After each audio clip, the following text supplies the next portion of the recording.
Una lipi la kuambia vijana ambao wanaandamana kwa sasa hivi?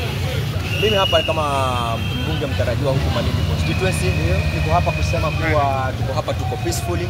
Tunataka haki kwa wale ambao walifariki ule mnamo mwezi wa 6 mwaka uliopita tarehe 25, lakini serikali bado inajifanya kichwa ngumu kwa sababu haitusikizi sisi kama wananchi. Una lipi la kuambia vijana ambao kwa sasa wanaandamana? Si vijana, ni wa Kenya. Ni wa Kenya. Lakini wengi ni Gen Z. Wengi ni Gen Z, ndio maana nimekuja kuunga mkono. Tunatetea taifa letu. Hatuna shida na mtu. Nchi ni yetu, wanasema kwa uongozini tuliwaajiri sisi.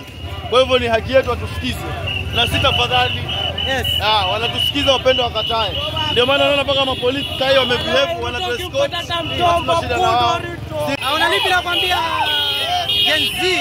Maana wengi ni Gen Z mbali na kwa one time, mambo ni one time. No killing.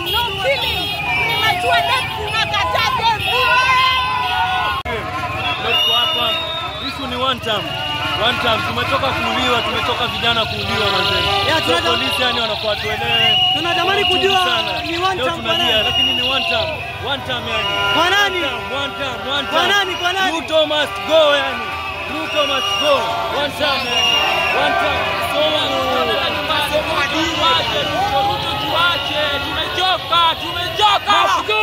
Tumechoka.